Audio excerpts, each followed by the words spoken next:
السلام علیکم، بسم اللہ الرحمن الرحیم۔ امریکہ میں ایک نوجوان کلمہ گو مسلمان تھا، دفتر میں کام کرتا تھا۔ دفتر میں کام کرنے والی ایک امریکن لڑکی سے اس کا تعلق بن گیا اور اس کی محبت کا یہ تعلق اتنا بڑا کہ اس نے یہ محسوس کیا کہ اب میں اس کے بغیر نہیں رہ سکتا۔ چنانچہ اس نے والدین کو پیغام بھیجا کہ میں نے اسے شادی کرنا چاہتا ہوں، کہ والدین نے کہا ہماری کنڈیشن ہے کہ ہم عیسائی ہیں، آپ کو دین چھوڑ کر عیسائی بننا پڑے گا، والدین سے قطع تعلق کرنا پڑے گا، آپ اپنے ملک واپس نہیں جایا کریں گے، جس معاشرے میں آپ رہتے ہیں اس سے بالکل آپ ملا ہی نہیں کریں گے، اور آپ یہ سب شرائط پوری کر سکتے ہیں تو ہم اپنی بیٹی کی شادی کر دیں گے۔ یہ اپنے جذبات میں اس قدر مغلوب الحال تھا کہ اس نے یہ شرائط قبول کر لی اور اس نے شادی کر لی۔ مسلمان بڑے پریشان، کبھی کبھی وہ اس کو تلاش کرنے کی کوشش کرتے ہیں مگر یہ ان سے ملنے سے بھی گھبراتا، کبھی کہے کہ اس کسی کو دیکھ لیتا تھا تو دوڑ جاتا تھا۔ لوگ بالآخر تھک گئے، کسی نے کہا کہ اس کے دل پر مہر لگ گئی ہے، کسی نے کہا کہ مرتد ہو گیا ہے، کسی نے کہا کہ اس نے جہنم خرید لی ہے، کسی نے کہا کہ بڑا مہنگا سودا خریدا ہے۔ ہر ایک کی اپنی اپنی باتیں تھی۔ 3-4 سال اسی حال میں گزر گئے، یہاں تک کہ دوست احباب سب کی یادداشت سے بھی نکلنے لگ گیا، بھولی بسری چیز بنتا چلا گیا۔ ایک دن امام صاحب نے فجر کی نماز کے لیے جب دروازہ کھولا تو دیکھا یہ جوان آیا۔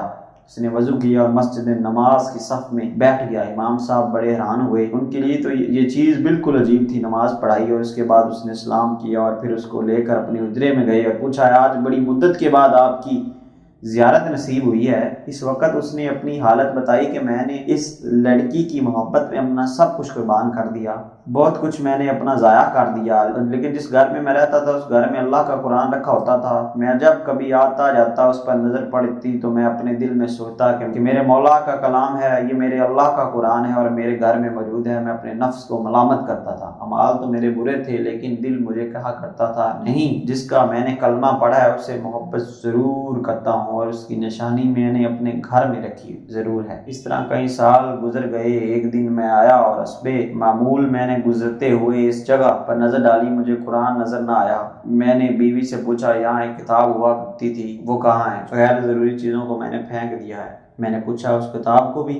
اس نے کہا ہاں۔ میں وہاں سے واپس گیا اور کوڑے سے اس کتاب کو اٹھا کر لے آیا۔ جب لڑکی نے دیکھا کہ یہ بہت زیادہ کتاب کا احساس کر رہا ہے تو وہ بھی احساس کرنے لگی کہ آخر وجہ کیا ہے۔ میں نے کہا کہ بس میں اس کتاب کو رکھنا چاہتا ہوں۔ اس لڑکی نے جب دیکھا کہ عربی میں ہے تو اس نے کہا کہ ہاں کوئی تو اس کا تعلق اسلام سے ہے۔ تو اس نے کہا کہ دیکھو تو اس گھر میں یہ کتاب رہے گی پھر میں رہوں گی، اس میں سے کسی ایک کے بارے میں فیصلہ کرنا ہوگا۔ وہ کہنے لگا کہ جب میں اس لڑکی سے یہ کہا تو میرے لیے زندگی کا عجیب وقت تھا۔ میں نے اپنے دل سے پوچھا تو اس نے اپنی خواہشات کی تکمیل کے لیے وہ کچھ کر لیا جو تجھے نہیں کرنا چاہیے تھا۔ آج تیرا رشتہ پروردگار سے ہمیشہ کے لیے ٹوٹ جائے گا، اب تو فیصلہ کر لے اس کے ساتھ رہنا چاہیے یا اس کے پروردگار کو چاہتا ہے۔ جب میں نے دل میں یہ سوچا تو دل نے یہ آواز دی کہ نہیں، میں اپنے مولا سے کبھی بھی نہیں کٹنا چاہتا۔ میں نے لڑکی کو طلاق دی اور دوبارہ کلمہ پڑھا اور اب میں ہمیشہ کے لیے پکا مسلمان بن چکا ہوں۔ اس طرح کی مزید ویڈیوز دیکھنے کے لیے ہمارا چینل لائک کریں،